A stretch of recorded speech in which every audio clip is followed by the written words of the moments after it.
Jemaat yang dikasihi dalam Tuhan kita Yesus Kristus, tiba saatnya bersama kita akan merenungkan kebenaran firman Tuhan. Oleh karena itu, mari kita bersama bersatu dalam doa. Mari kita berdoa. Ya Tuhan, bukalah pendengaran, pikiran dan hati kami, dan terangilah dengan Roh Kudus, sehingga kami mampu mendengar kebenaran dan memahami kehendak-Mu di dalam firman yang dibacakan dan diberitakan. Sehingga oleh tuntunan Roh Kudus-Mu juga kami dapat mewujudkannya dalam kehidupan setiap hari. Amin. Jemaat Tuhan, marilah kita berdiri untuk bersama mendengarkan firman Tuhan yang dibacakan dari Alkitab. Haleluya.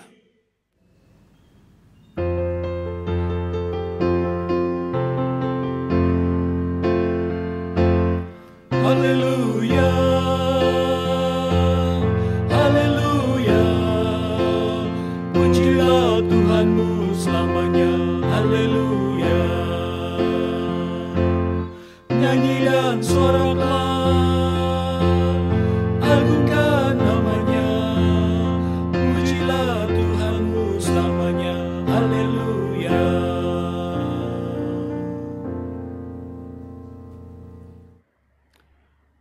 Bacaan Alkitab hari ini terambil dari kitab Efesus, pasalnya yang pertama, ayat 3 hingga 14. Yang menyatakan, kekayaan orang-orang yang terpilih. Terpujilah Allah dan Bapa Tuhan kita Yesus Kristus, yang dalam Kristus telah mengaruniakan kepada kita segala berkat rohani di dalam sorga. Sebab di dalam Dia, Allah telah memilih kita sebelum dunia dijadikan, supaya kita kudus dan tak bercacat di hadapan-Nya. Dalam kasih, Ia telah menentukan kita dari semula oleh Yesus Kristus untuk menjadi anak-anak-Nya, sesuai dengan kerelaan kehendak-Nya, supaya terpujilah kasih karunia-Nya yang mulia, yang dikaruniakannya kepada kita di dalam Dia yang dikasihi-Nya. Sebab di dalam Dia dan oleh darah-Nya kita beroleh penebusan, yaitu pengampunan dosa, menurut kekayaan kasih karunia-Nya yang dilimpahkannya kepada kita dalam segala hikmat dan pengertian. Sebab Ia telah menyatakan rahasia kehendak-Nya kepada kita sesuai dengan rencana kerelaan-Nya, yaitu rencana kerelaan yang dari semula telah ditetapkan di dalam Kristus. Sebagai persiapan kegenapan waktu untuk mempersatukan di dalam Kristus sebagai kepala segala sesuatu, baik yang di sorga maupun yang di bumi. Aku katakan di dalam Kristus, karena di dalam Dialah kami mendapat bagian yang dijanjikan, kami yang dari semula ditentukan untuk menerima bagian itu sesuai dengan maksud Allah, yang di dalam segala sesuatu bekerja menurut keputusan kehendak-Nya, supaya kami yang sebelumnya telah menaruh harapan pada Kristus boleh menjadi puji-pujian bagi kemuliaan-Nya. Di dalam Dia kamu juga, karena kamu telah mendengar firman kebenaran, yaitu Injil keselamatan-Mu. Di dalam Dia kamu juga, ketika kamu percaya, dimeteraikan dengan Roh Kudus yang dijanjikannya itu. Dan Roh Kudus itu adalah jaminan bagi kita sampai kita memperoleh seluruhnya, yaitu penebusan yang menjadikan kita milik Allah untuk memuji kemuliaan-Nya. Demikianlah pembacaan Alkitab. Hendaklah firman Tuhan dengan segala kekayaannya diam di dalam hatimu, dan ucaplah syukur kepada Allah.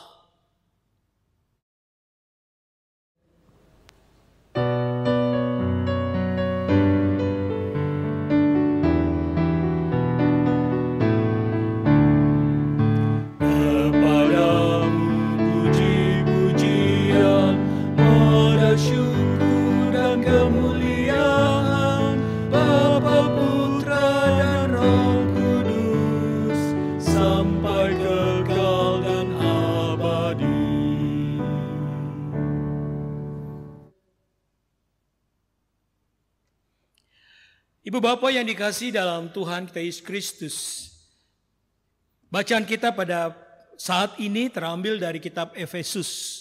Efesus adalah nama dari kota di mana jemaat yang dirintis pelayanannya oleh Paulus.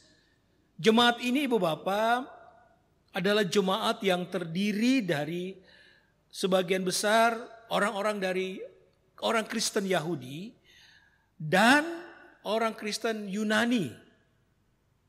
Nah, awalnya memang jemaat ini 2 tahun pertama dalam pembentukan jemaat itu diisi oleh mayoritas orang-orang Kristen Yahudi, orang Yahudi yang menjadi orang Kristen.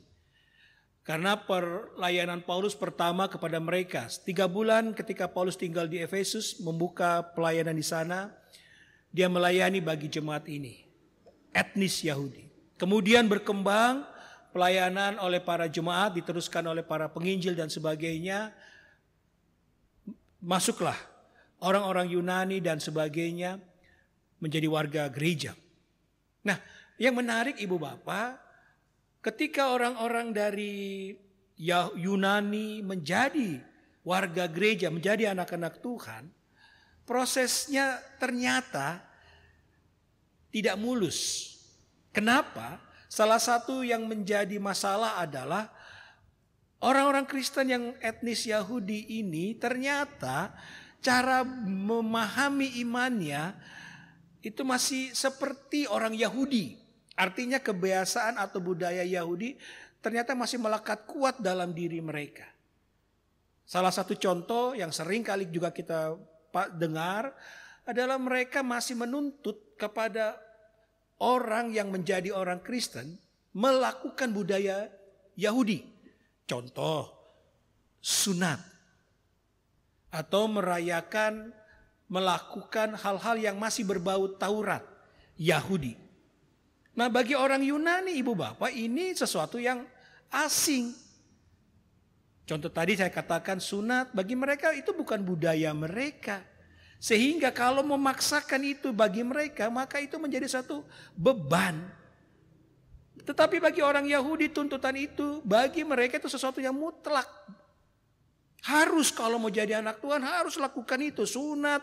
Perayaan-perayaan hari raya Yahudi yang dirayakan oleh orang Yahudi harus juga dilakukan oleh orang Kristen. Kenapa ya? Alasannya Tuhan Yesus kan bertumbuh di seputaran ya Israel, orang-orang Yahudi. Jadi semua itu harus ikut. Nah, ibu bapak, ini menjadi satu masalah dalam diri orang-orang Kristen Yunani di Efesus. Apakah iman kami masih belum benar? Iman kami kepada Tuhan tidak menjadi iman yang betul-betul diterima oleh Allah. Nah, surat ini mau menguatkan hati orang-orang Kristen secara khusus etnis non-Yahudi kalau saya katakan. Supaya mereka jangan putus asa. Mereka jangan lalu merasa ya rendah diri. Atau percumalah jadi orang Kristen kok toh gak diterima lagi. Jangan. Paulus menuliskan surat ini buat menguatkan iman mereka. Nah, pada bacaan kita pada saat ini dari pasal 1 ayat 3 sampai 14, Paulus ingin meletakkan dasar pemahaman iman yang benar bagi anak-anak Tuhan. Nah, apa yang disampaikan oleh Paulus? Kita lihat. Ayat 3. Terpujilah Allah dan Bapa Tuhan kita Yesus Kristus yang dalam Kristus telah mengaruniakan kepada kita segala berkat rohani di dalam sorga. Paulus tidak katakan kepada orang Yahudi atau orang Kristen yang melakukan hukum-hukum atau kebiasaan Yahudi. Tidak, tapi dia katakan kita, artinya semua orang Kristen. Kalau sudah jadi orang Kristen, sudah jadi anak Allah, maka tidak ada lagi kamu Yahudi, kamu Yunani, kamu Asia Kecil, nama daerah di sana, atau dari mana. Tidak, satu di dalam Tuhan. Dan itu yang mau diingatkan Paulus kepada jemaat di sana. Terlebih khusus bagi orang-orang non-Yahudi. Ayo semangat. Kita ini semua sama di dalam Tuhan. Mendapat berkat yang dikatakan berkat rohani di dalam surga. Kenapa? Karena sebagai anak-anak Tuhan ada 3 hal. Dan ini menjadi penekanan dalam bacaan kita. Yang mau diberikan oleh Paulus kepada kita, anak-anak Tuhan. Yang pertama adalah dalam ayatnya yang kelima. Dikatakan begini. Yang pertama, dalam kasih ia telah menentukan kita dari semula oleh Yesus Kristus. Artinya, yang pertama Paulus katakan, kita ini jadi anak-anak Tuhan karena Tuhan yang tentukan. Tuhan yang pilih kita. Bukan kita yang memilih Tuhan. Tuhan yang tentukan. Kamu jadi anakku. Kamu hidup di dalam aku. Nah, begitu. Pertama, kita dipilih oleh Tuhan, ditentukan oleh Tuhan. Yang kedua, ayatnya yang ke-7. Sebab di dalam Dia dan oleh darahnya kita beroleh penebusan. Yang kedua, penebusan. Kita yang dipilih, kita yang ditetapkan menjadi anak-anak Tuhan adalah orang-orang yang sudah ditebus di dalam kematian dan kebangkitan Kristus. Artinya kita semua, tidak hanya orang Yahudi, tetapi semua siapa saja yang menjadi anak Tuhan adalah orang-orang yang dipilih Tuhan, sudah ditebus oleh Tuhan dan menjadi anak-anak Tuhan yang hidup benar di dalam kasih-Nya. Nah, yang ketiga, Ibu Bapak, kita lihat pada ayatnya yang ke-14. Dan Roh Kudus itu adalah jaminan bagian kita sampai memperoleh seluruhnya, yaitu penebusan yang menjadikan kita milik Allah untuk memuji kemuliaan-Nya. Kita yang dipilih, kita yang sudah ditebus, maka hidup kita di bawah bimbingan Roh Kudus.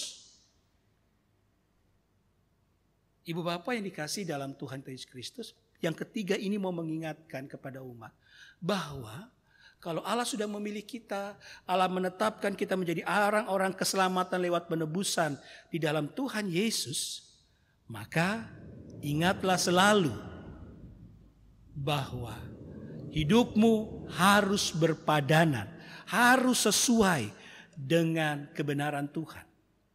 Tentu saja ini bisa dijalani, dilakukan karena Roh Kudus Tuhan ada membimbing kita semuanya.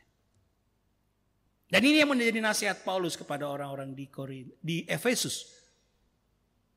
Paulus ingin mengingatkan mereka bahwa itu dasar kita.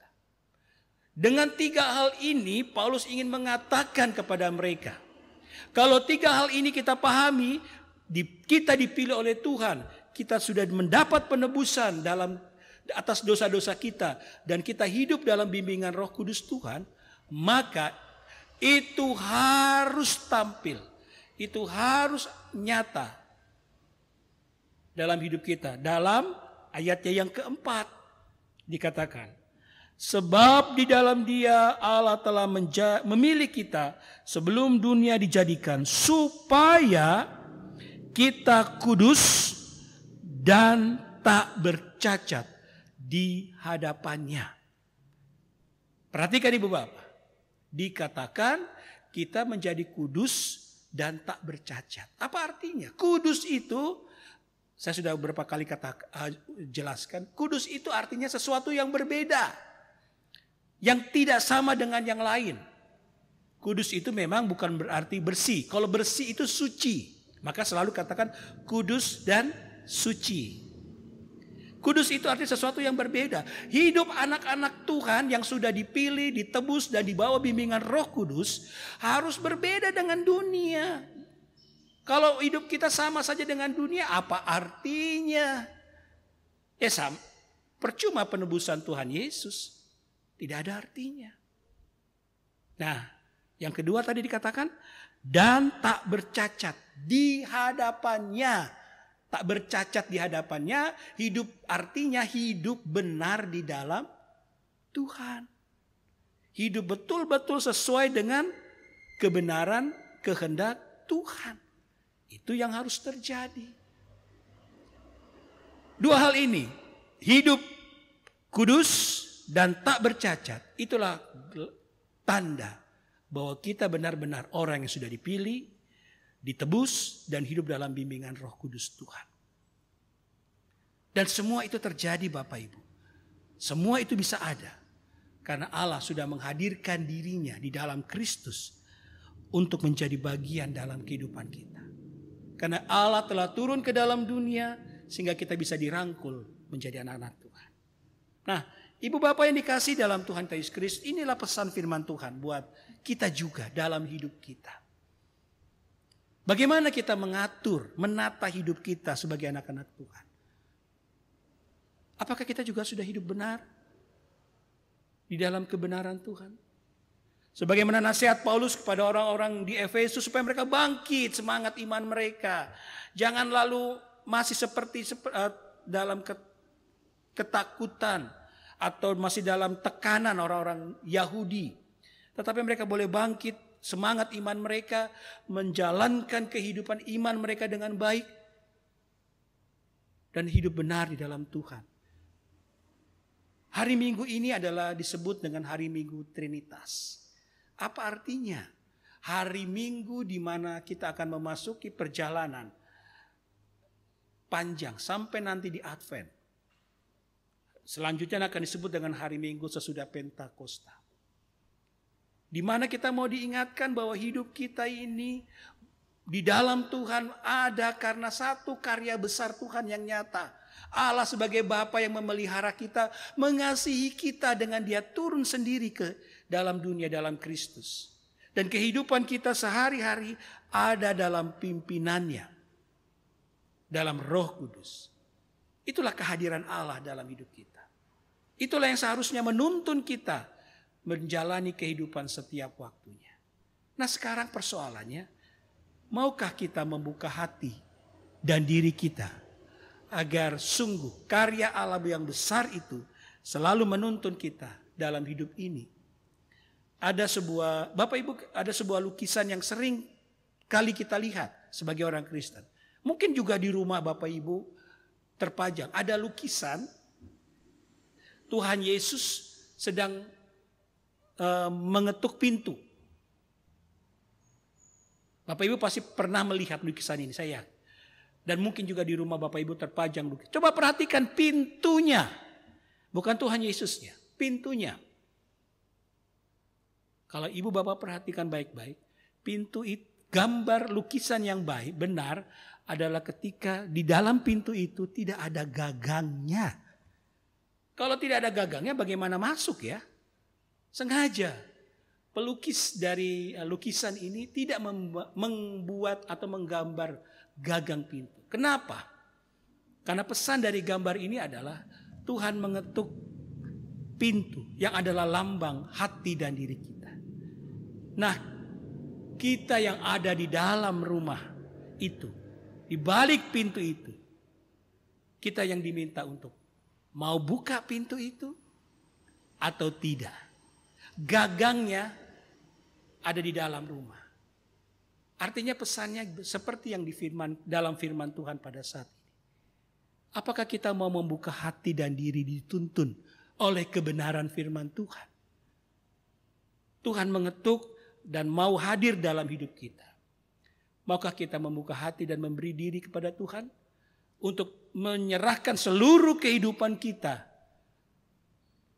kudus dan tak bercacat di hadapannya, dan meyakini bahwa saya sudah dipilih, saya sudah ditebus, dan dalam bimbingan Roh Kudus Tuhan, saya mau hidup benar di dalam Tuhan. Mari kita jalani hidup kita di dalam kebenaran Tuhan, karena itulah yang Tuhan kehendaki, dan disitulah kita akan melihat kasih dan berkat Tuhan selalu nyata di dalam kehidupan semua kita. Tuhan Yesus memberkati. Amin.